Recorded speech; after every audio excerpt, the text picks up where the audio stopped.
معزز سامعین و حاضرین،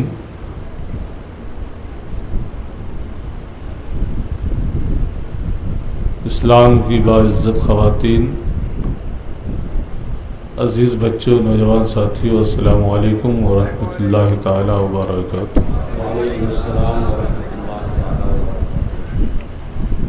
بسم اللہ الرحمن الرحیم وبہ نستعین نحمده ونصلی ونسلم علی رسولہ الکریم وعلى آلہ واصحابہ واہل بیتہ اجمعین، اما بعد، اعوذ باللہ من الشیطان الرجیم، بسم اللہ الرحمن الرحیم۔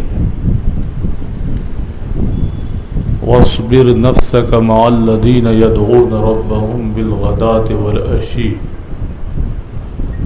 يريدون وجهه ولا تعد عيناك عنهم تريد زينة الحياة الدنيا ولا تطع من أغفلنا قلبه عن ذكرنا، صدق الله مولانا العظيم۔ سبحانك لا علم لنا إلا ما علمتنا إنك أنت العليم الحكيم، رب اشرح لي صدري ويسر لي أمري واحلل عقدة من لساني يفقهوا قولي، لي خمسة أطفي بها حر الوباء الحاطمة، المصطفى والمرتضى وابناهما والفاطمة۔ قال الله تبارك وتعالى في شان حبيبه الكريم، إن الله وملائكته يصلون على النبي يا أيها الذين آمنوا صلوا عليه وسلموا تسليما، اللهم صل على سيدنا محمد وعلى آل سيدنا مولانا محمد وصحبه وذرياته وأهل بيته وبارك وسلم۔ سب میں پہلے سبھی عقیدت مندان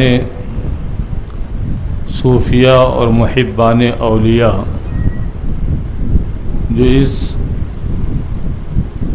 91واں عرس مبارک کی بابرکت مجلس میں حاضر ہیں، آپ سب کی خدمت میں تہہ دل سے مبارکباد کہ اللہ رب العزت نے آپ کو اس بابرکت مجلس میں شرکت کرنے کی سعادت بخشی۔ یہاں کوئی آیا نہیں ہے، بلکہ رب نے جسے توفیق بخشی ہے وہ یہاں تک پہنچا۔ ایسی محافل، ایسی مجالس ہماری آپ کی زندگی میں جتنی بھی مل جائے کم ہے۔ اللہ والوں کا ذکر حقیقت میں اللہ ہی کا ذکر ہے، اور اللہ کا ذکر دلوں کو زندگی عطا کرتا ہے۔ اللہ والوں کا ذکر کر کے ہم اللہ والوں کی اتنی دیر تک صحبت اختیار کرتے ہیں جتنی دیر کی ان کی باتیں سنا کرتے ہیں، یہاں تک کہ حضرت مخدوم جہاں شیخ شرف الدین احمد یحییٰ منیری رحمہ اللہ فرماتے ہیں کہ اگر تمہیں اہل اللہ کی صحبت مجلس میسر نہ آئے، ان کی صحبت، ان کی مجلس میسر نہ آئے، ایسی بستی، ایسی آبادی میں آپ ہیں جہاں کوئی آپ کو دور دور تک مرد قلندر، کوئی درویش، کوئی اللہ والا نظر نہیں آ رہا ہو، تو حضرت مخدوم جہاں فرماتے ہیں اور تم ان کی صحبت اختیار کرنا چاہتے ہو تو طریقہ یہ ہے کہ صوفیہ کے ملفوظات، مکتوبات، یعنی ان کی لکھی ہوئی کتابیں، ان پر لکھی ہوئی کتابیں پڑھا کرو۔ جتنی دیر تک ان کی کتابیں پڑھا کرو گے گویا تم اتنی دیر تک ان کی صحبت میں بیٹھے ہوتے ہو۔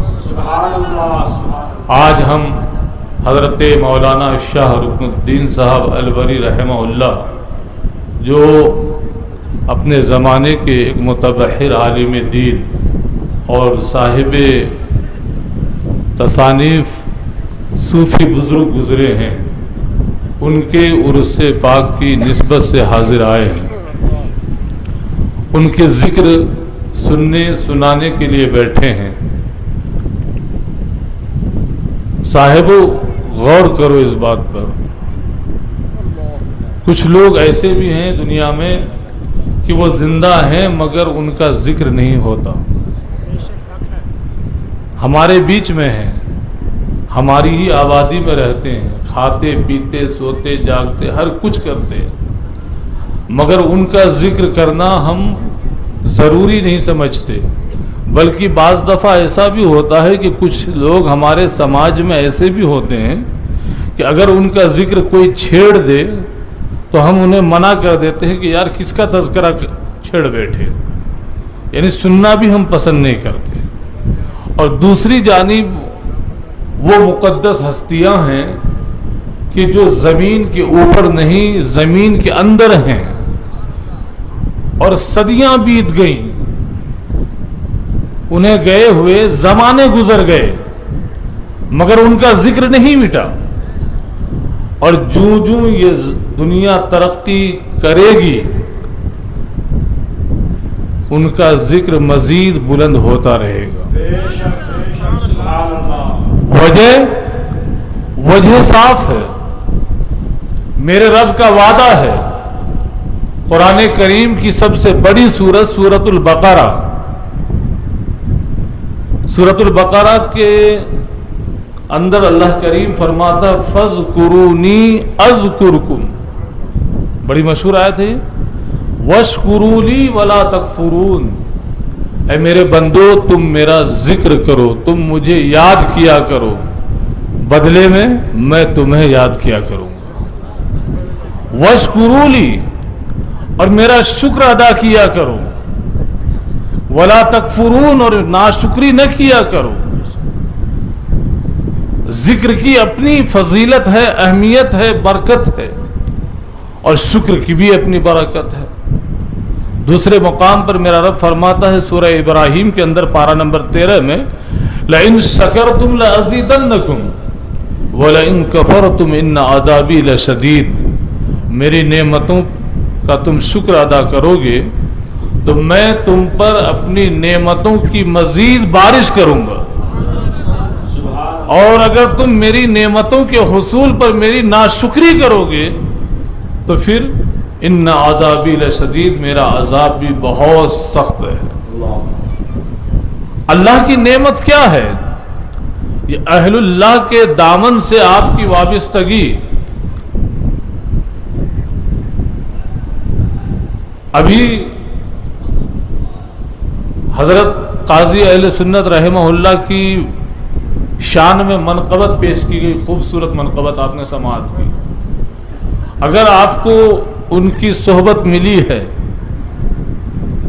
اگر آپ ان کی بیعت کا شرف رکھتے ہیں، یا کسی بھی عالم اور شیخ طریقت جو عقیدہ اہل سنت سے ہیں ان سے آپ وابستہ ہیں، تو آپ خوش نصیب ہیں کہ آپ کو رب کی جانب سے رب کی ایک نعمت حاصل ہوئی ہے۔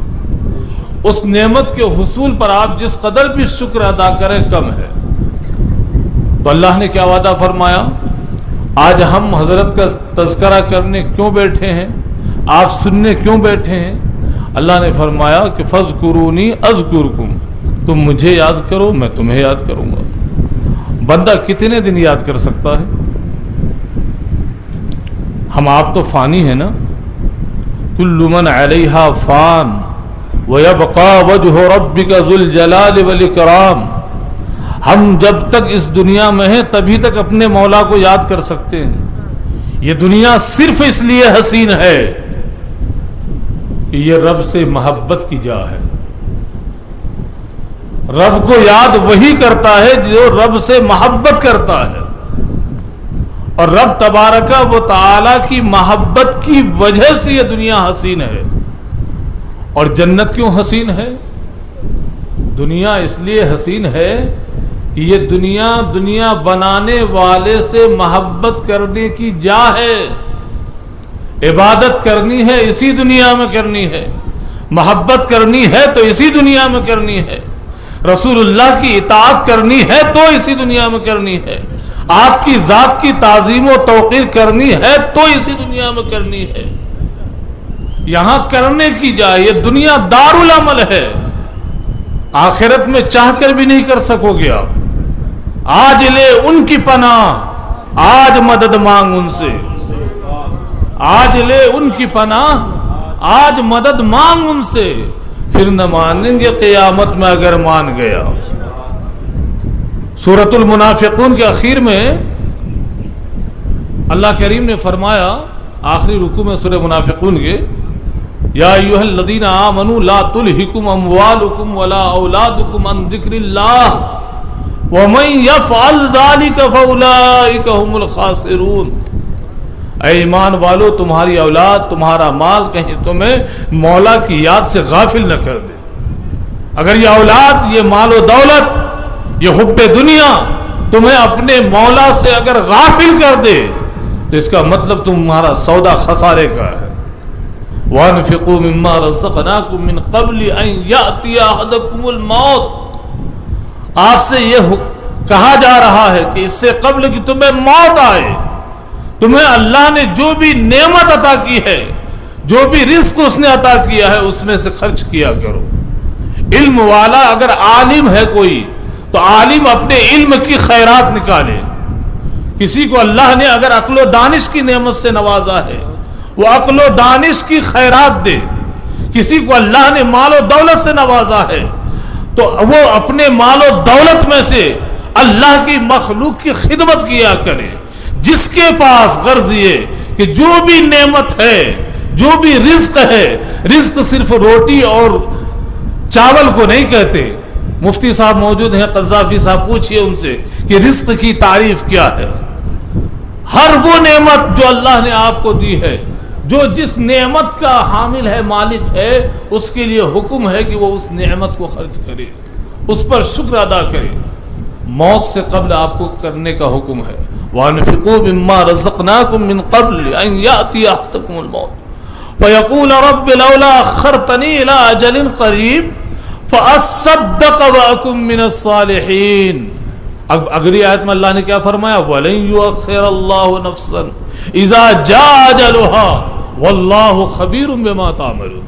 اللہ فرماتا ایسا نہیں ہوگا، ایسا نہیں ہوگا کہ جب محشر میں دانیوں کو، خیرات دینے والوں کو، اپنے مال میں سے زکوٰۃ ادا کرنے والوں کو اس کا انعام و اکرام دیا جائے گا، اس کا صلہ دیا جائے گا، اس کی جزا دی جائے گی، تو جو لوگ دنیا میں بخل کرتے ہیں، کنجوسی سے کام لیتے ہیں، اپنے مال کی زکوٰۃ نہیں نکالتے، بھوکے کو کھانا نہیں کھلا سکتے، کسی ننگے کو کپڑا نہیں پہنا سکتے، کسی یتیم کا سہارا نہیں بننا چاہتے، کسی بیوہ کے آنسو نہیں پوچھنا چاہتے، ایسے لوگ کل میدان محشر میں جب نیکیوں کی جزا نیکوں کو ملے گی، وہ رب کے حضور حسرت کریں گے کہ مولا دوبارہ زندگی عطا کر دے تاکہ دنیا میں جا کر پھر میں وہاں نیکیاں کر سکوں۔ اللہ انہیں پھر دوبارہ موقع فراہم نہیں کرے گا، دوبارہ زندگی نہیں ملنے والی۔ اس راز کو حضرت مولانا شاہ رکن الدین الوری رحمہ اللہ سمجھ گئے تھے کہ یہ زندگی ایک بار ملتی ہے، بار بار نہیں ملتی۔ اللہ والے اس راز کو سمجھتے ہیں، اسی لیے وہ اس دنیا میں رہتے ہیں مگر دنیا ان میں نہیں رہتی ہے۔ ایک صوفی میں اور ایک ہم جیسے دنیا دار میں یہی فرق ہے کہ ہم میں دنیا ہے اور ہم بھی دنیا میں ہیں۔ دنیا میں ہونا اور دنیا کو اپنے اندر آنے دینا، دونوں میں فرق نہیں ہے۔ کشتی کہاں چلتی ہے بتائیے؟ پانی میں، پانی میں، ٹھیک ہے۔ اگر کشتی پانی سے دل لگا بیٹھے اور اپنا دروازہ کھول دے، کشادہ قلبی کا مظاہرہ کرے کہ میرے اندر آ جاؤ، سما جاؤ، تو بتائیے مسافروں کا کیا حال ہوگا؟ وہ مسافر بجائے منزل تک پہنچنے کے وہ وہاں جائے گا جہاں سے کبھی کوئی لوٹ کر نہیں آیا۔ تو کشتی اور پانی میں جیسی محبت ہے، جیسا تعلق ہے، وہی تعلق ایک مومن کا اس دنیا سے ہونا چاہیے۔ اگر مومن کا تعلق کشتی اور پانی کی طرح ہے کہ کشتی پانی میں ہوتی ہے مگر کشتی میں پانی نہیں ہوتا، اگر کشتی میں پانی داخل ہو جائے تو وہ پانی کشتی کو ڈبو دیتا ہے۔ اسی طرح مومن دنیا میں رہے، دنیا کی نعمتوں سے، دنیا کی لذات سے، اللہ نے اس کے لیے بے شمار جو نعمتیں پیدا فرمائی ہے، یہ ستاروں کی جو انجمن سجائی ہے اس نے، یہ کس کے لیے ہے؟ یہ آبشاروں کے جھرنے کس کے لیے ہیں؟ یہ زمین کا بچھونا کس کے لیے ہے؟ یہ سب کچھ آپ کے لیے ہے، لیکن آپ کو اس نے ان چیزوں کے لیے نہیں بنایا۔ نباز قوم شاعر مشرق کہتے ہیں نہ تو زمین کے لیے ہے نہ آسماں کے لیے، نہ تو زمین کے لیے ہے نہ آسماں کے لیے، جہاں ہے تیرے لیے تو نہیں جہاں کے لیے، جہاں ہے تیرے لیے تو نہیں جہاں کے لیے۔ اور قوم مسلم کی اس حالت کو دیکھ کر وہ کہتے ہیں کہ نشان راہ دکھاتے تھے جو اوروں کو، جو کبھی علم کے میدان میں مقتدا کی حیثیت رکھتے تھے، امام کی حیثیت رکھتے تھے۔ ابن سینا، فارابی، ارسطو، بو علی، بڑے سے بڑے فلسفی، بڑے سے بڑے سائنسداں اس ملت نے دیے ہیں، ہماری قوم نے دیا ہے، لیکن آج تعلیم کے میدان میں سب سے زیادہ، یہاں تک کہ دلتوں سے بھی زیادہ پیچھے اگر کوئی قوم ہے تو وہ ہماری قوم ہے۔ نشان راہ دکھاتے تھے جو اوروں کو، ترس گئے ہیں وہ کسی مرد راہ داں کے لیے، ترس گئے ہیں وہ کسی مرد راہ داں کے لیے۔ تو آپ کو اللہ نے کیوں بنایا؟ اپنے ذکر کے لیے۔ تو اب ذکر کریں گے کتنے دن؟ اگر 70 سال کی عمر ملی تو 70 سال، 80 سال کی عمر ملی تو 80 سال، بہت خوش نصیب نکلے تو 100 برس جی لیں گے، اور کیا۔ مجھے لگتا ہے اتنی بڑی جماعت میں، اتنے بڑے مجمع میں شاید کوئی ہمارا بزرگ ہوگا جن کی عمر 100 سال کی ہوگی، نہیں ہوگا، ہے نا؟ کوئی بھی آپ میں ایسے نہیں ہے جن کی عمر 100 سال ہو۔ اب اتنی لمبی عمر کہاں ملتی ہے لوگوں کو؟ ایک مختصر سی زندگی ہماری۔ ٹھیک ہے، اللہ کے یہاں سے جتنی عمر آپ کو ملی، آپ نے اتنے دن رب کو یاد کیا۔ فَاذْكُرُونِي، تم مجھے یاد کرو۔ بندے نے اس آیت پر عمل کیا، اتنے دن یاد کیا۔ اذکرکم، میں تمہیں یاد کروں گا۔ اب اللہ کب تک یاد کرے گا؟ اللہ کے لیے کوئی عمر کی سیما تو نہیں ہے۔ ہم تو یاد کرتے ہیں اور سوتے بھی ہیں، جاگتے بھی ہیں، بہت سے جھمیلے بھی ہیں دنیا کے، لیکن اللہ تو وہ ہے کہ لا الہ الا هو الحی القیوم لا تأخذہ سنۃ ولا نوم۔ اللہ کو نہ نیند آتی ہے نہ اونگ، اسے تو موت بھی نہیں ہے، وہ ذات ہمیشہ سے ہے اور ہمیشہ رہے گی۔ تو جب ذاکر بندہ ذکر کر کے دنیا سے چلا جاتا ہے تو اس کے ذکر کا صلہ یہ ہے، اس کے ذکر کی جزا یہ ہے کہ میرا رب پھر اس کے ذکر کو اس طرح بلند فرما دیتا ہے کہ اس نے اپنی عمر کے مطابق اپنے رب کو یاد کیا، مگر رب تبارک و تعالی اپنی شان کے لائق اپنے بندے کو یاد کرتا رہتا ہے، اور وہ اس طرح سے یاد کرتا ہے کہ وہ اپنے بندے کی محبت اپنی مخلوق کے دلوں میں ڈال دیتا ہے۔ آپ یہاں، میں نے شروع میں عرض کیا تھا کہ آئے نہیں، آپ کو بھیجا گیا ہے۔ آپ کو توفیق ملی رب کے حضور سے۔ آپ کا دل کوئی معمولی دل نہیں ہے، آپ کے دل کا جو ظرف ہے، آپ کے دل کا جو برتن ہے، وہ رب کا منتخب ظرف ہے، رب کا چنا ہوا برتن ہے۔ علماء کرام کی موجودگی میں صحیحین کی ایک حدیث پیش کر رہا ہوں، متفق علیہ حدیث بخاری اور مسلم کی۔ جناب ابو ہریرہ اس کے راوی ہیں، اور اس حدیث کو مزید تقویت بخشنے کے لیے حدیث سے اوپر جو چیز ہوتی ہے کلام اللہ، میں کلام اللہ میں سے ایک آیت پڑھتا ہوں سورۃ المائدہ میں سے۔ میرے رب نے فرمایا یا ایھا الذین آمنوا من یرتد منکم عن دینہ فسوف یأتی اللہ بقوم یحبہم ویحبونہ.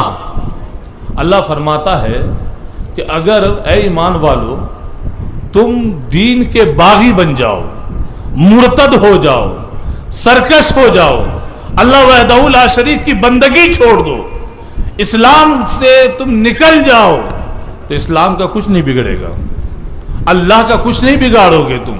پھر اللہ کیا کرے گا؟ اللہ تمہاری جگہ دوسری ایک قوم کو لائے گا، وہ ایسے افراد کو لائے گا، ایسے لوگوں کو لائے گا جن لوگوں سے اللہ محبت فرماتا ہوگا. آپ عرس پاک میں کیوں آئے ہیں؟ قرآن کریم سے جواب لے لیجئے.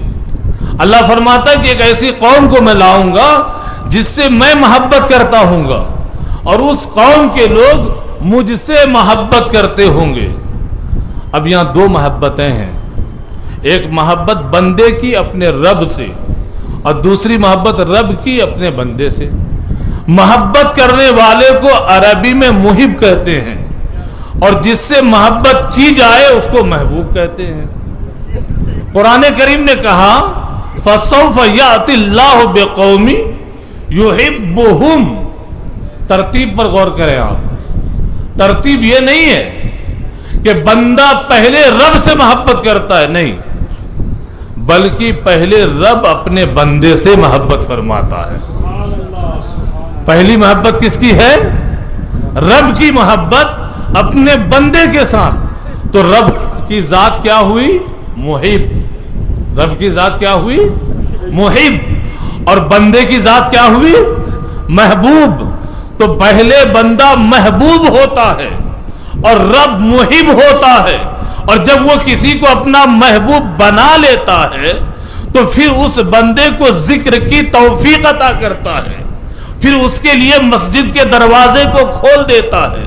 پھر وہ جمعہ 8 دن پر نہیں پہنچتا مسجد، بلکہ اس کی حالت یہ ہوتی ہے کہ وَالَّذِينَ يَبِيتُونَ لِرَبِّهِمْ سُجَّدًا وَقِيَامًا، کہ اس کی راتیں سجدہ اور قیام کرتے ہوئے گزر جاتی ہیں. اس کی حالت تو یہ ہوتی ہے کہ اگر وہ کروٹ کے بل لیٹا ہے تو رب کو یاد کر رہا ہے، اگر وہ چل رہا ہے تو رب کو یاد کر رہا ہے، اگر وہ بیٹھا ہے تو رب کو یاد کر رہا ہے، لیٹا ہے تو رب کو یاد کر رہا ہے. اور حد تو یہ ہے کہ جب وہ سو جاتا ہے تو سونے کے بعد بھی اس کے ذکر کا تسلسل نہیں ٹوٹتا. وہ ملائے اعلیٰ سے اس کی روح کا ایک کنیکشن ہوتا ہے اور وہ اپنے رب تعالیٰ سے مناجات کر رہا ہوتا ہے. سبحان اللہ. تو بندے کو وہ توفیق عطا کرتا ہے. پھر بندہ کیا کرتا ہے؟ اپنے رب سے محبت کرتا ہے. تو یہ جتنے بھی اولیاء ہیں، صوفیاء ہیں، بزرگان دین ہیں، ان کا ذکر ہم اس لیے کرنے بیٹھے ہیں چونکہ اللہ کا انہوں نے ذکر کیا، انہوں نے اللہ کا ذکر کیا، انہوں نے نمازوں کی پابندی کی، رزق حلال کی پابندی کی، اللہ کی مخلوق کی خدمت کی، اپنے سے بڑوں کی تعظیم و تکریم کیا، اپنے سے چھوٹوں کے ساتھ شفقت کا معاملہ کیا.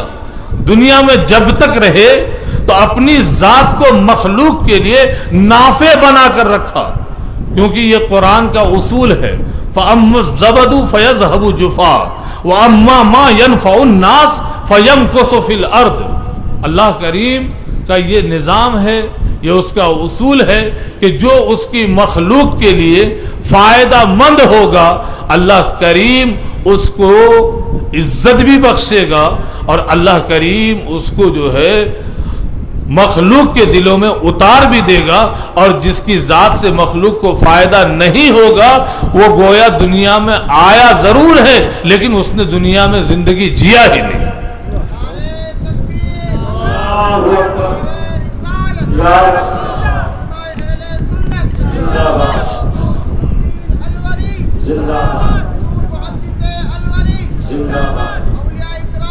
حضرت مولانا مصطفیٰ رضا صاحب نے کل ایک کتاب غالباً مصباح السالکین اس کتاب کا نام ہے، حضرت کی حیات و سوانح پر ہے.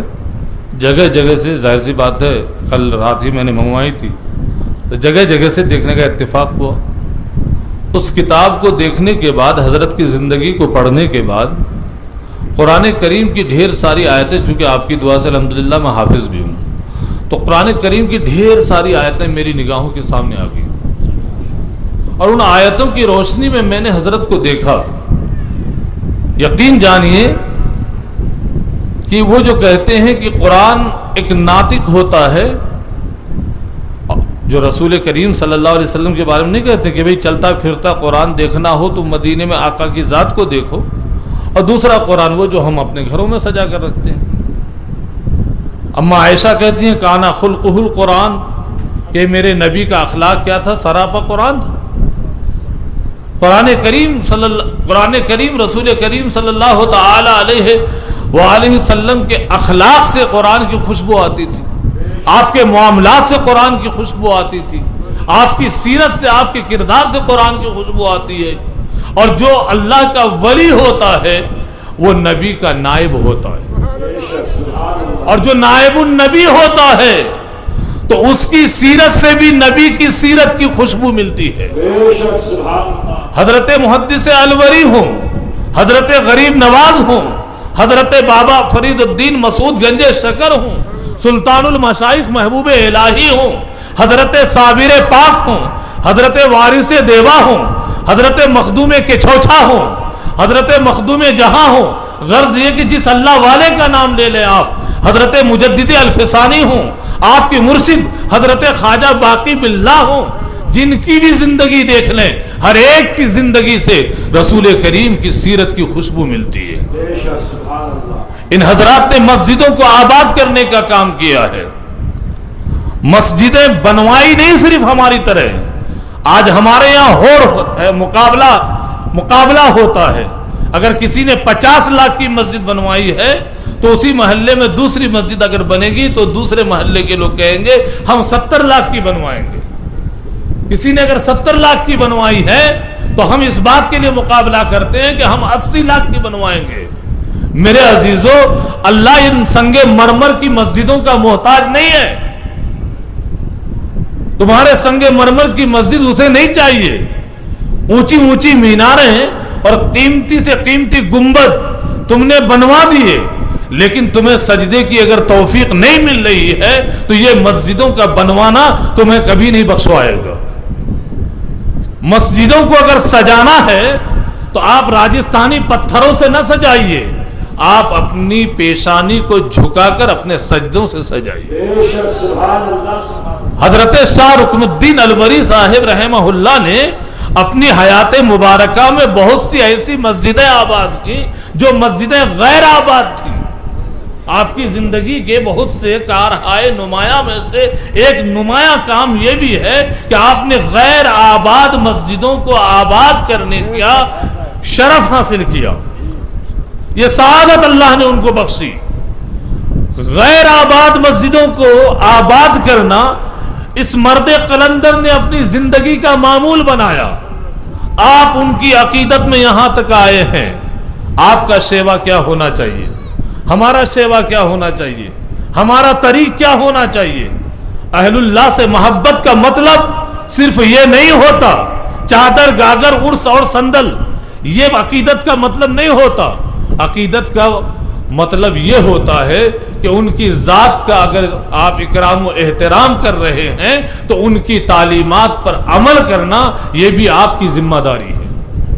اگر تعلیمات پر عمل کرنے کی توفیق نہیں مل رہی ہے اور صرف مراسم میں الجھے ہوئے ہیں، چند رسومات کا نام اگر آپ نے تصوف رکھ دیا ہے، چند معمولات کا نام اگر آپ نے اہل سنت رکھ دیا ہے، تو یقین جانیں ایسے تصوف سے اور ایسے اہل سنت سے آپ کے اسلاف بیزار ہیں۔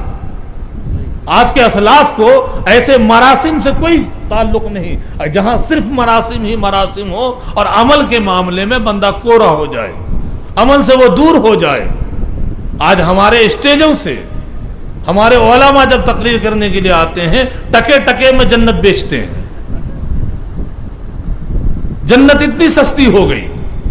امام غزالی آج سے 1000 برس پہلے کے عالم ہے، سن 505 ہجری میں وفات ہوئی ہے، یہ 1446 ہجری ہے، لگا لیں حساب آپ۔ امام غزالی آج سے 1000 برس پہلے اس وقت کے واعظین، خطبا، مقررین، علماء، داعیان و مبلغین کو نصیحت کرتے ہوئے لکھتے ہیں کہ اے گروہ علماء، جب عوام کے درمیان خطاب کرنے کے لیے، تقریر کرنے کے لیے، واعظ کہنے کے لیے آپ کھڑے ہوں تو شفاعت کی حدیثوں پر زور نہ دیں۔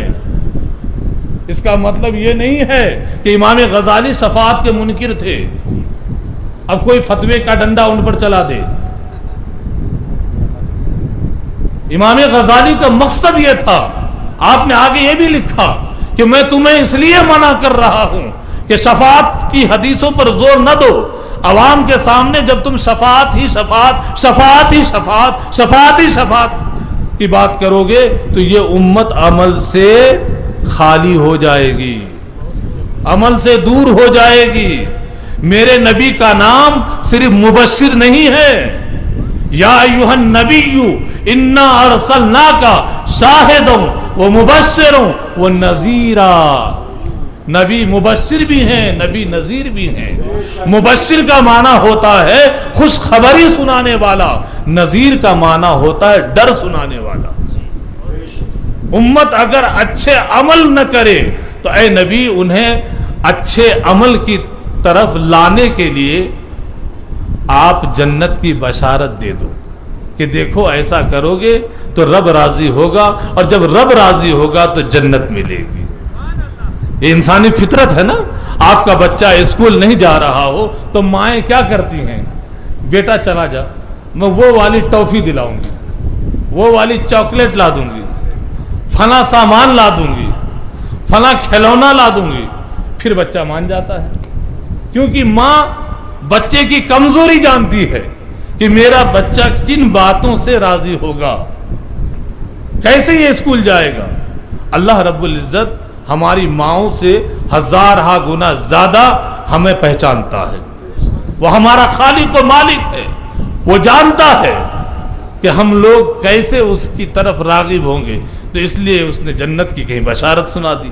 اور جس طرح مائیں ڈراتی ہیں بعض دفعہ، اللہ بھی ہمیں ڈرا رہا ہے اور رسول اللہ کے ذریعے ڈرا رہا ہے کہ دیکھو ایسا کرو گے تو ایسا ہوگا، ایسا کرو گے تو ایسا ہوگا۔ تو ان اللہ والوں نے ذکر کیا خدا کا، اللہ والوں کے ذکر کو اللہ نے بلند کر دیا۔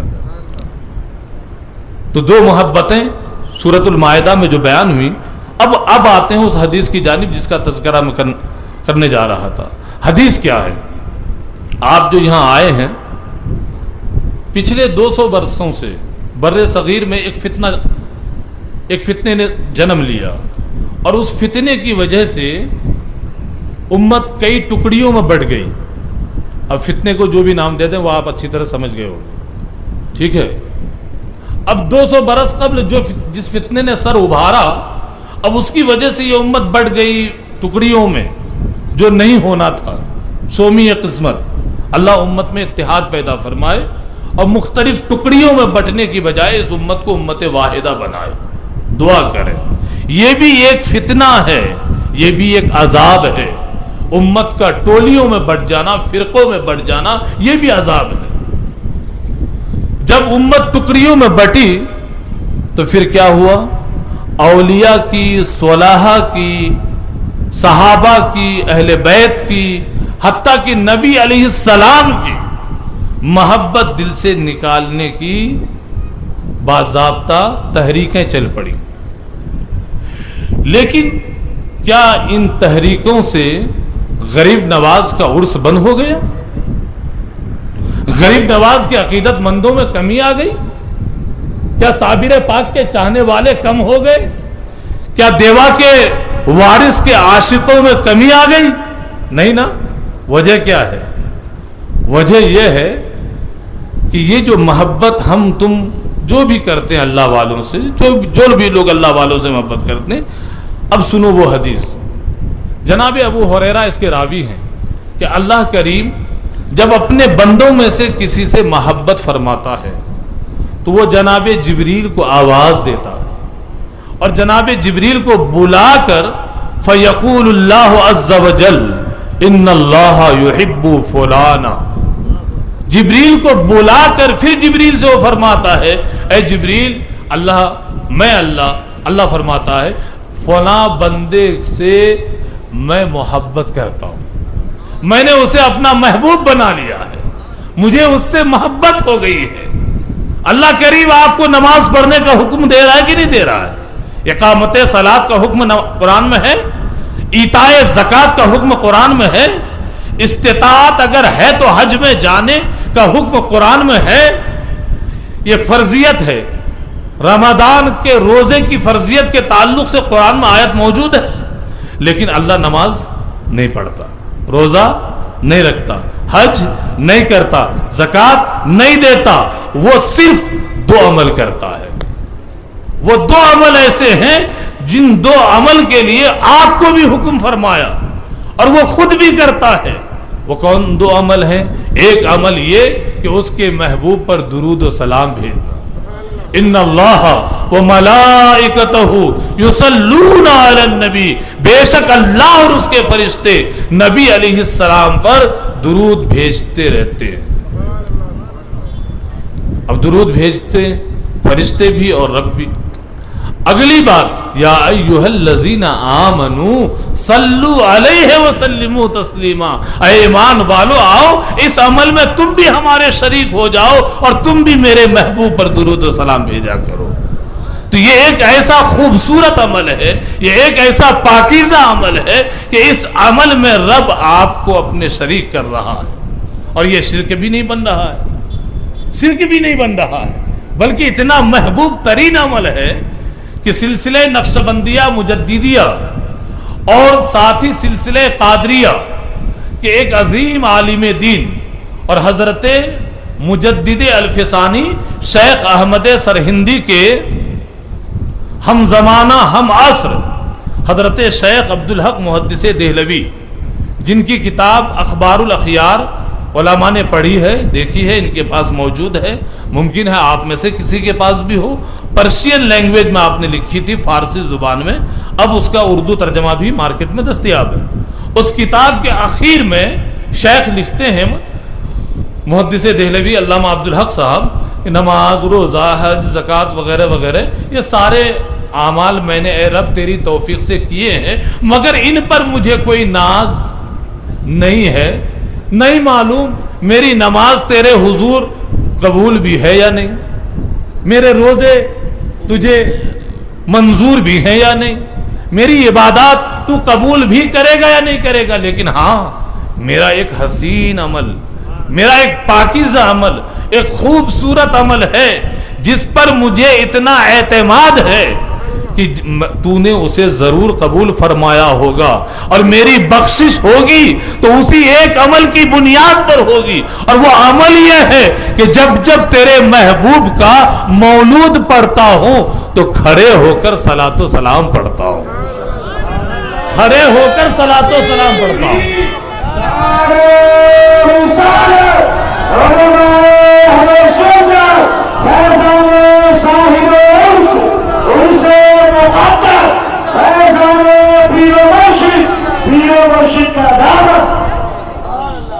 معلوم کیا ہوا کہ کھڑے ہو کر صلاۃ و سلام پڑھنا مولانا احمد رضا خان بریلوی نے اس کو ایجاد نہیں کیا. مولانا کی ذات پر اتنا بڑا الزام لگانا, کسی مسلمان پر اتنا بڑا الزام لگانا کہ وہ بدعتی تھے, انہوں نے یہ بدعت رائج کی. بھائی مولانا تو کیا, مولانا کے دادا بھی پیدا نہیں ہوئے تھے اس وقت, مولانا کے ابا دادا پردادا پیدا نہیں ہوئے تھے. مولانا تو کل کے ہیں, 1856 کی پیدائش ہے ان کی, اور اگر ہجری سال کے اعتبار سے دیکھیں تو 1272 میں ان کی پیدائش ہے. اور شیخ عبدالحق محدث دہلوی 1052 میں ان کی وفات ہے. 1052 یعنی 400 برس پہلے اکبر کے زمانے کا عالم اپنی کتاب میں یہ بات لکھ کر جا رہا ہے کہ کھڑے ہو کر تیرے محبوب کی بارگاہ میں درود و سلام پڑھتا ہوں, اور یہ عمل اتنا پاکیزہ ہے, اے میرا رب اگر تو مجھے معاف فرمائے گا تو اسی عمل کی بنیاد پر معاف فرمائے گا. تو اس کا مطلب کیا ہوا؟ کہ درود و سلام اور قیام کو لے کر کے کسی ایک شہر کے کسی ایک عالم کو ٹارگٹ بنانا یہ سوائے تعصب کے اور کچھ نہیں ہے. تعصب ہے سراسر، یہ ہر دھرمی ہے، جہالت ہے، نہیں پڑھنے کا انجام ہے. پڑھنا چاہیے ایسے لوگوں کو. اور دوسری بات، دوسرا عمل جو رب کرتا ہے اور آپ کو بھی کرنے کا حکم دیتا ہے، وہ جو سورۃ المائدہ کی آیت میں نے پڑھی، اللہ اپنے ذاکر بندوں سے، اپنے صالح بندوں سے، اپنے ولی بندوں سے محبت فرماتا ہے اور آپ کو بھی محبت کرنے کا وہ حکم دیتا ہے. اللہ والوں سے محبت کرنا یہ اللہ کی سنت ہے. عرس پاک میں ہم جن کا تذکرہ کرنے بیٹھے ہیں، یہ تذکرہ کرنا یہ کوئی معمولی عمل نہیں، یہ سنت الہیہ ہے. اگر قرآن نہیں پڑھا ہو، نہیں سمجھا ہو تو قرآن پڑھو جا کر. وَاذْكُرْ فِي الْكِتَابِ اسماعیل، وَاذْكُرْ فِي الْكِتَابِ ابراہیم، وَاذْكُرْ فِي الْكِتَابِ موسیٰ. کیا ہے یہ ساری آیتیں کیا بتلا رہی ہیں؟ اللہ کریم ایک ایک نبی کا نام لے کر، ایک ایک مرد صالح کا نام لے کر وہ فرما رہا ہے کہ انہیں یاد کرو، انہیں یاد کرو، انہیں یاد کرو. مطلب کیا ہوا کہ اس کے جو نیک بندے ہیں جو اسے یاد کرتے رہتے ہیں، ہمیں یہ حکم ہے کہ ہم انہیں یاد کیا کریں. ہم انہیں یاد کیا کریں. کیوں یاد کیا کریں؟ اور یاد کرو گے، ان کی صحبت میں بیٹھو گے تو اس کا فائدہ کیا ہوگا؟ اب آتے ہیں اس آیت کی جانب جو میں نے پڑھی تھی خطبے کے بعد، سورۃ الکہف میں سے ہے وہ آیت. اللہ نے فرمایا وَاصْبِرْ نَفْسَكَ مَعَ الَّذِينَ يَدْعُونَ رَبَّهُمْ بِالْغَدَاةِ وَالْعَشِيِّ. جو لوگ صبح و شام اپنے مولا کو یاد کرتے رہتے ہیں، تم ان کی صحبت میں، سنگت میں، مجلس میں جم کر بیٹھ جاؤ. ان کی مجلس میں بیٹھنے کا حکم ہو رہا ہے. اور یہ بیٹھنا بھی کیسا؟ ایسا نہیں کہ تم بیٹھے ہو ان کی مجلس میں اور ذہن ہو تمہارا کاروبار میں، نظریں کہیں اور ہوں، دل کہیں اور ہو، تم کہیں اور ہو. نہیں، بلکہ اللہ فرماتا ہے ان کی مجلس میں بیٹھنا ہی صرف ضروری نہیں، بلکہ ساتھ ہی ساتھ ان کو تکا کرو. کیا کیا کرو؟ ان کو تکا کرو، ان کو دیکھا کرو، ان کو دیکھتے رہا کرو. حضرت قاضی اہل سنت کو جن لوگوں نے دیکھا ہے، جب وہ مجلس میں میر محفل بن کر بیٹھا کرتے تھے تو لوگ انہیں تکا ہی کرتے تھے. کرتے تھے نہیں کرتے تھے؟ اور اللہ کے نیک بندوں کی ایک موقع پر رسول اللہ نے فرمایا کہ دیکھو صحبت اچھی اختیار کرو، صحبت اچھی اختیار کرو. صحابہ نے پوچھا یا رسول اللہ کیسی صحبت؟ یعنی کن لوگوں کی مجلس میں بیٹھیں اور کن کی مجلس میں نہ بیٹھیں. نوجوان اگر یہاں موجود ہیں، فیس بک، ٹویٹر، انسٹاگرام چلانے والے، وہ بھی سنیں غور سے، کن سے فرینڈشپ کرنی چاہیے، کن سے دوستی کرنی چاہیے. رسول کریم صلی اللہ علیہ وسلم نے فرمایا کہ 3 چیزیں دیکھو. کسی کی مجلس میں جب بیٹھو، کسی سے دوستی کرو، کسی کی صحبت سنگت اختیار کرو، 3 چیزیں دیکھ لو. پہلی چیز اذا رؤوا ذکر اللہ، جب انہیں دیکھو تو اللہ یاد آ جائے. ان کا چہرہ دیکھو تو اللہ یاد آ جائے. ایسے چہرے والے سے محبت کیا کرو. اب اس سے مراد یہ نہیں کہ وہ چہرہ بہت زیادہ خوبصورت ہوگا، بہت گورا ہوگا، کوئی ضروری نہیں ہے. بھائی سانولے رنگ کا بھی ولی ہو سکتا ہے، کالے رنگ میں بھی ولایت ہو سکتی ہے، جبے کبے میں بھی ولایت ہو سکتی ہے، پینٹ شرٹ میں بھی ولایت ہو سکتی ہے. ولایت کے لیے کوئی مخصوص لباس نہیں ہے، ولایت کے لیے کوئی مخصوص رنگ نہیں ہے. آپ ادھر نہ جائیں، بس اس چہرے میں ایک روحانیت ہوتی ہے، اور وہ روحانی جو مقناطیسیت ہے وہ آپ کو اپنی جانب کھینچتی ہے. اور پھر جب انہیں آپ دیکھتے ہیں تو اللہ یاد آتا ہے.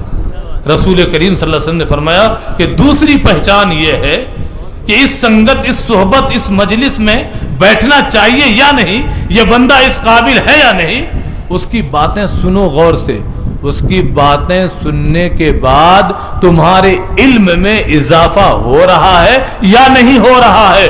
علم میں اضافہ ہو تو بیٹھو، علم میں اضافہ نہ ہو تو مجلس چھوڑ کر چلے جاؤ. دو باتیں.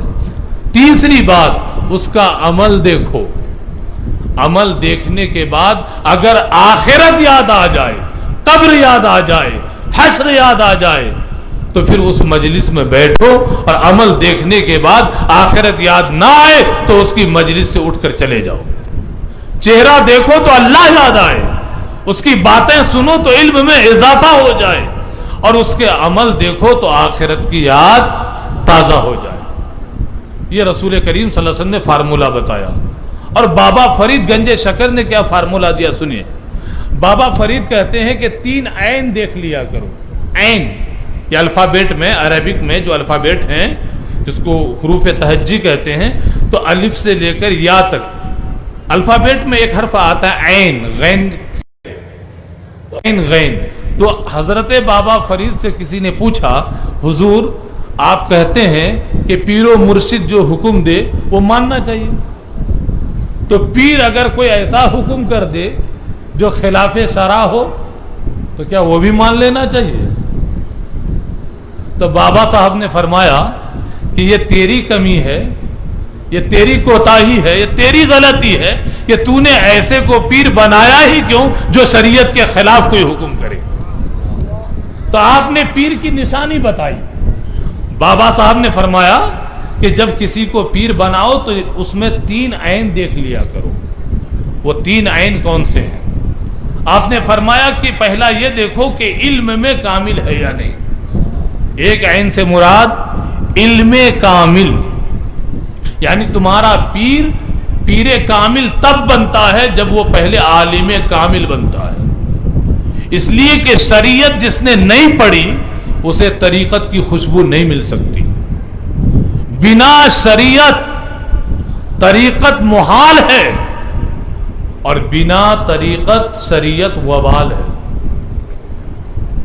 جیسے کسی کے بعد بہت سارا علم ہو, میں ہوں, کوئی بھی ہو, علم ہے, لیکن اگر میں اپنے علم پر عمل نہیں کر پا رہا ہوں تو وہ علم میرے لیے وبال ہے. وہ علم کس کام کا پھر؟ اگر میرے علم نے, مولائے روم فرماتے ہیں کہ اگر میرے علم نے مجھے بڑوں کی عزت کرنا نہیں سکھایا تو مجھ سے بہتر وہ جاہل ہے. یہ بہتر تھا ہوتا کہ میں علم ہی نہ پڑھتا, جاہل رہ جاتا. تو رومی نے اتنی بڑی بات یوں ہی نہیں کہی. اگر جلال الدین رومی نے یہ بات کہی ہے کہ علم اگر تمہیں بڑوں کا اکرام نہ سکھائے تو اس کا مطلب تو پڑھا لکھا جاہل ہے, ڈگری رکھ کر کے بھی تو جاہل ہے. علم بڑوں کا ادب سکھاتا ہے, علم مخلوق کا درد دل میں ڈالتا ہے, علم ماں باپ کے ساتھ حسن سلوک کرنا سکھاتا ہے, علم پڑوسیوں کا حق دبانا نہیں سکھاتا بلکہ حق والوں کو حق دلانا سکھاتا ہے. علم آپ کو مسجد سے دور نہیں کرتا, علم کھینچ کر مسجد لے جاتا ہے. علم امت میں تفرقے ڈالنے کا کام نہیں کرتا بلکہ علم امت کو جوڑنے کا کام کیا کرتا ہے. تو بابا صاحب نے فرمایا کہ پیر تمہارا علم میں کامل ہے یا نہیں یہ دیکھ لو. جب علم میں کامل ہوگا تو جہالت والی باتیں نہیں کرے گا. اور دوسرا عین یہ ہے کہ وہ عشق میں کامل ہے یا نہیں. عشق میں کامل ہوگا تو ظاہر سی بات ہے محبوب کی مرضی کے خلاف کچھ نہیں بولے گا. محبوب کون ہے؟ خدا کی ذات. یعنی کوئی ایسا حکم وہ نہیں دے گا جس سے اللہ وحدہ لا شریک کے کسی حکم کی نافرمانی ہوتی ہو. اور تیسرا عین یہ ہے کہ یہ دیکھو کہ وہ عقل میں کامل ہے یا نہیں. اگر عقل میں کامل ہوگا تو وہ پاگلوں جیسی بات نہیں کرے گا, وہ پاگلوں اور احمقوں جیسی بات نہیں کرے گا, وہ عقل کی بات کرے گا. تو عقل کامل, علم کامل, عشق کامل, یہ 3 چیزیں جن کے اندر دیکھو اس کو اپنا شیخ بناؤ, اس کو اپنا پیر بناؤ. قرآن نے کیا کہا کہ جو لوگ اللہ کی صبح و شام یاد میں مست رہتے ہیں ان کی صحبت میں بیٹھو, ان کی مجلس میں بیٹھو, انہیں اپنا شیخ بنا لو, ان کا چہرہ تکا کرو. اور اگر ان کی مجلس سے اٹھ کر بھاگے, ان کا دامن چھوڑا, اگر آپ نے, ہم نے غوث الاعظم کا دامن چھوڑا, غریب نواز کا دامن چھوڑ دیا, صابر کلیر کا دامن چھوڑ دیا, جناب صدیق اکبر کا دامن چھوڑ دیا، جناب عمر کا دامن چھوڑ دیا، جناب عثمان و حیدر کا دامن چھوڑ دیا، نبی کے صحابہ اہل بیت کا دامن چھوڑ دیا، تو پھر کیا ہوگا؟ سنیے قرآن کہتا ہے وَلَا تَعْدُ عَيْنَاكَ عَنْهُمْ تُرِيدُ زِينَةَ الْحَيَاةِ الدُّنْيَا، تو پھر ہوگا یہ کہ تم دنیا کے جھمیلوں میں مبتلا ہو جاؤ گے، تم دنیا داری میں غرق ہو جاؤ گے۔ اگر تم چاہتے ہو کہ اس سے بچے رہو تو ان اللہ والوں کی سنگت و صحبت اختیار کیا کرو، ان سے پریم کیا کرو، ان سے محبت کیا کرو، اور ان کی تعلیمات پر عمل کیا کرو۔ ان کی تعلیمات کیا ہیں؟ ان کی تعلیمات 3 چیزیں ہیں موٹے طور پر۔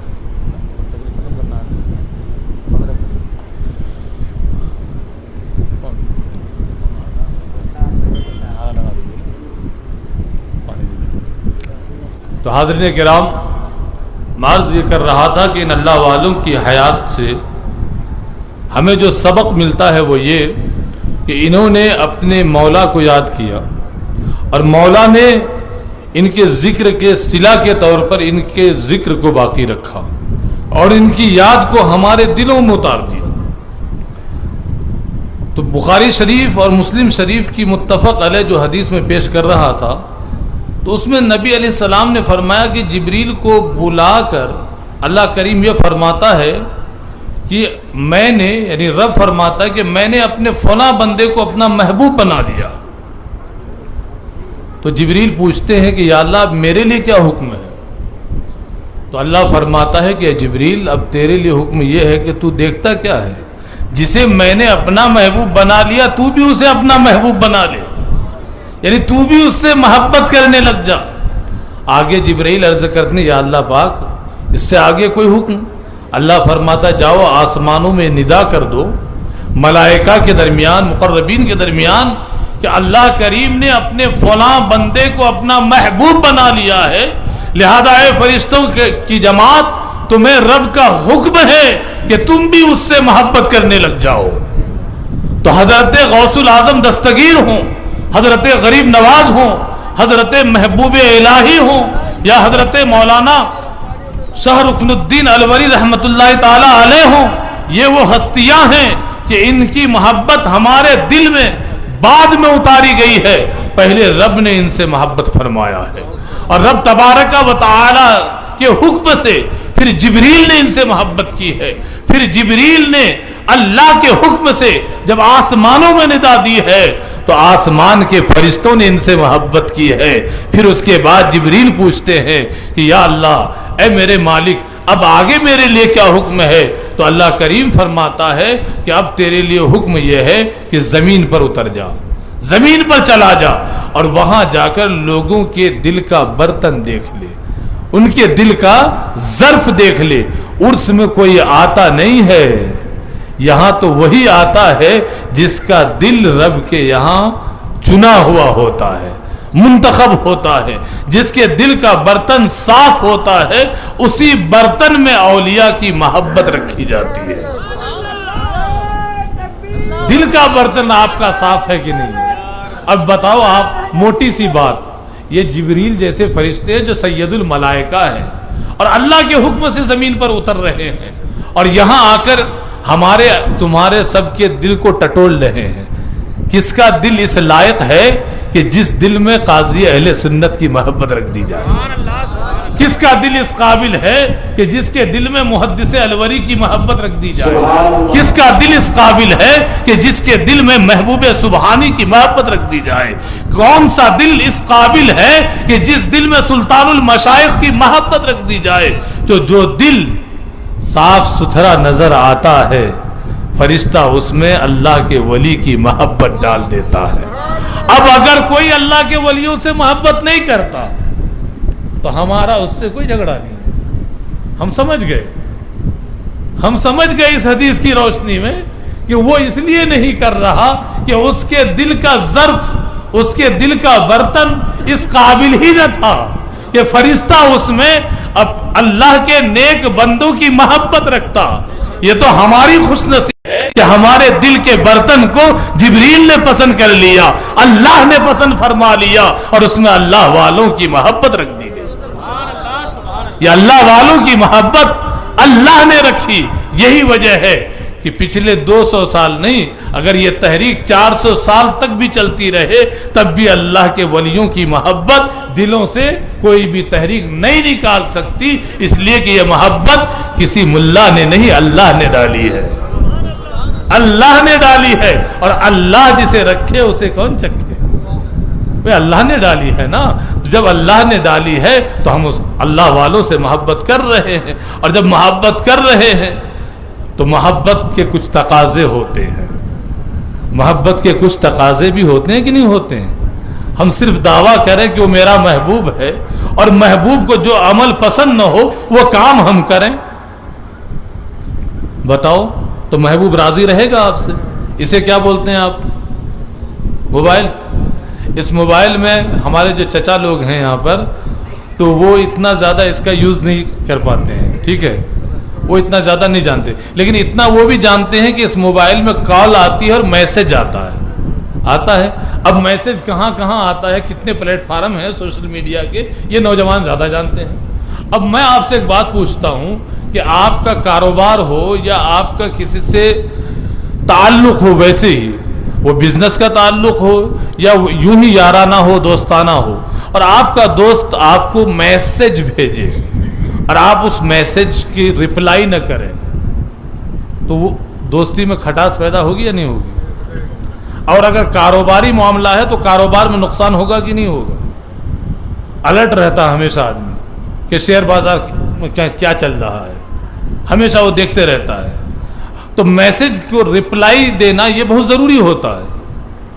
اللہ والوں نے رپلائی دیا، محدث الوری نے رپلائی دیا، قرآن پڑھا رپلائی دیا، حدیث پڑھا رپلائی دیا۔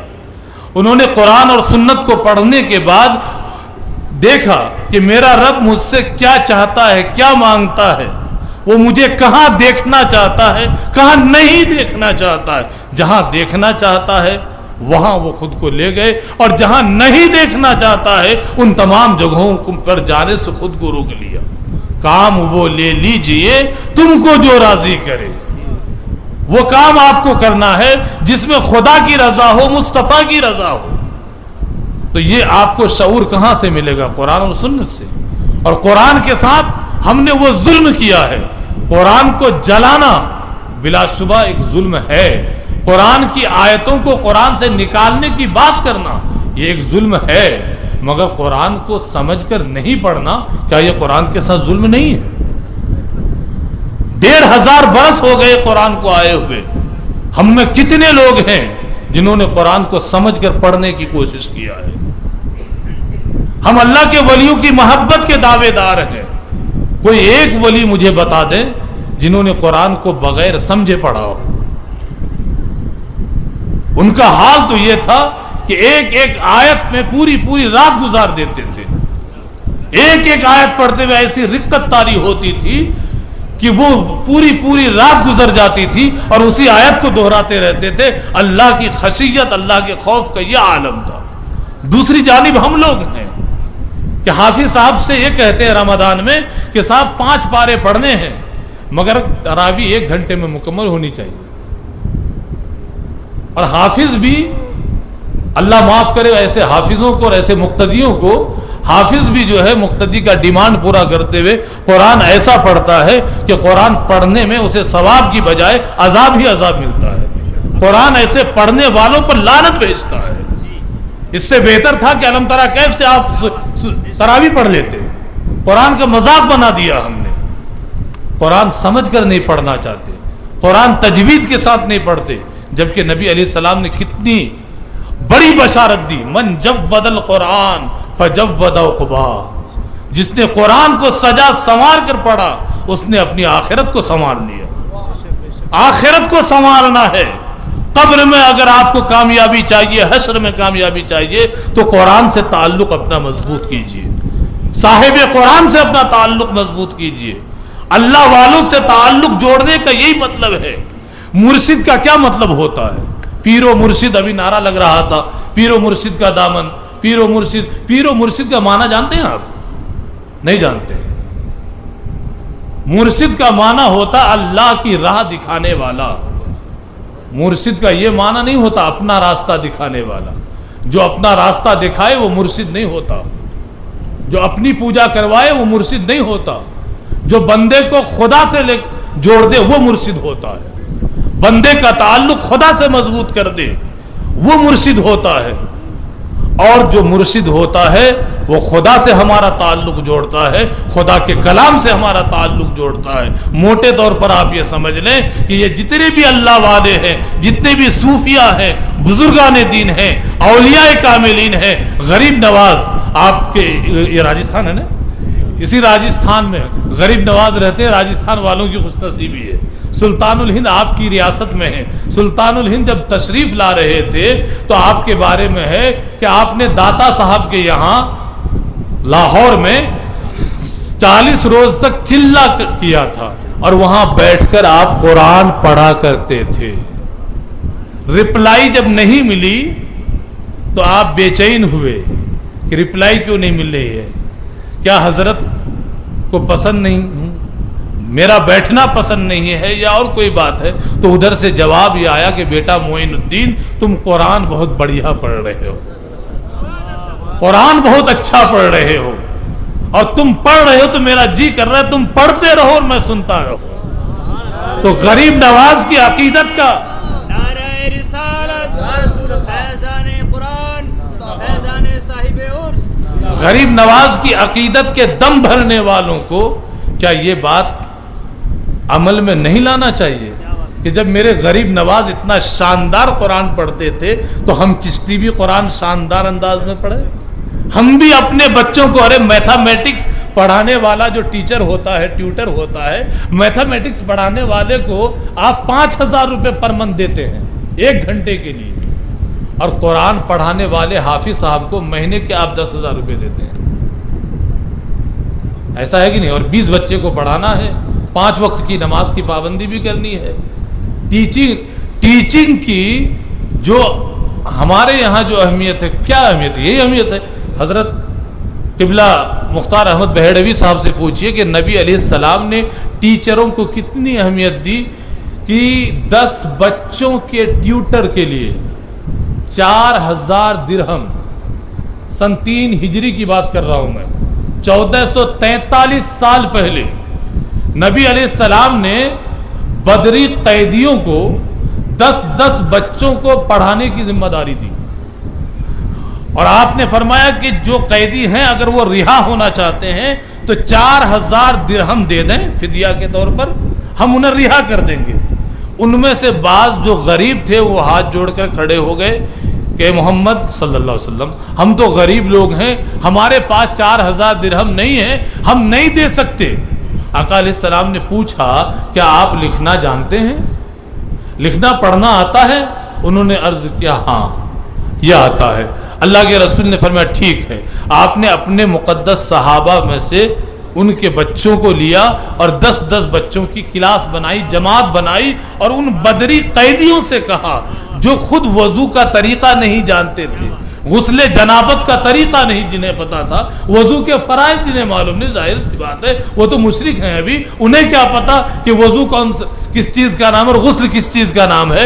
پھر نبی علیہ السلام نے اپنے صحابہ کے بچوں کو ان کے پاس جو بٹھایا اور انہیں لکھنا پڑھنا سکھایا, تو میرا سوال یہ ہے کہ ان قیدیوں نے انہیں کیا سکھایا تھا؟ قرآن سکھایا تھا, حدیث سکھایا تھا, پھر کیا سکھایا تھا؟ وہی سکھایا تھا جسے ہم آج دنیاوی علم کہتے ہیں, جسے ہم دنیاوی علم کہتے ہیں. میتھمیٹکس سکھایا ہوگا, اور کوئی علم سکھایا ہوگا. تو اب جو بھی علم انہیں سکھایا گیا ہے وہ علم نافع میں آتا ہے. تو نبی علیہ السلام نے 4,000 درہم اس وقت معاف کر دیے. کتنی اہمیت دی استاذ کو. لہٰذا آپ قرآن پاک پڑھنے پر, پڑھوانے پر اپنے بچوں کے پیچھے خرچ کریں, قرآن کریم کے حقوق ادا کرنے کی کوشش کریں. وقت چونکہ مکمل ہو رہا ہے, بس 2-4 منٹ ہیں. اللہ رب العزت کا یہ مقدس کلام, اللہ والوں نے اس کلام سے اپنا تعلق جوڑا, اور اس قرآن کریم نے ان کا تعلق اللہ سے مضبوط کر دیا. اور اللہ رب العزت سے جب تعلق مضبوط ہوتا ہے تو پھر قرآن کریم پڑھنے میں مزہ آتا ہے. قرآن کریم جب بندہ پڑھتا ہے وَإِذَا تُلِيَتْ عَلَيْهِمْ آيَاتُهُ زَادَتْهُمْ ایمانا. اللہ کریم نے خود قرآن کریم کی یہ فضیلت اور یہ عظمت بیان کی قرآن کے اندر کہ جب ایمان والوں پر قرآن کی آیتیں پڑھی جاتی ہیں تو ان کا ایمان جو ہے وہ بڑھ جاتا ہے. تو آپ قرآن سے تعلق مضبوط کیجئے, اہل اللہ سے تعلق مضبوط کیجئے, اللہ والوں کا ادب کیجئے, ان کی تعلیمات پر عمل کیجئے, پھر آپ ان کی شفاعت کی امید بھی رکھیے. تو بالکل آپ کی یہ فکر جو ہے اہل سنت کے عقیدے کے مطابق ہے. لیکن اگر آپ عمل سے کوسوں دور ہو جاتے ہیں اور صرف شفاعت پر تکیہ کر کے اپنے گھر سوئے رہتے ہیں تو یہ غفلت ہمیں جو ہے دنیا میں بھی بھاری پڑے گی اور آخرت میں بھی بھاری پڑے گی. اسی لیے ضرورت اس بات کی ہے کہ ہم جن اللہ والوں کی محبت کا دم بھرا کرتے ہیں, ہمارا یقین ہے, ہمارا عقیدہ ہے کہ انشاءاللہ اللہ کے اذن سے وہ میدان محشر میں ہماری شفاعت کریں گے, بلا شبہ کریں گے. لیکن ہم اس قابل تو خود کو بنائیں کہ ہم ان کے روبرو حاضر ہو کر یہ کہہ سکیں کہ حضور ہم آپ کے چاہنے والے ہیں. اللہ اللہ کیے جانے سے نہ اللہ ملے, اللہ والے ہیں جو اللہ سے ملا دیتے ہیں, اللہ والے ہیں جو اللہ سے ملا دیتے ہیں. اللہ تبارک و تعالی ہمارے آپ کے حال پر کرم فرمائے اور کہنے سننے میں جو بھی کمیاں کوتاہیاں ہوئی ہوں اس کے لیے ہم سب توبہ و استغفار کرتے ہیں. اللہ ہم سب کی توبہ قبول فرمائے. استغفر اللہ العظیم. اشہد ان لا الہ الا اللہ و اشہد ان محمدا عبدہ و رسولہ. السلام علیکم ورحمۃ اللہ وبرکاتہ.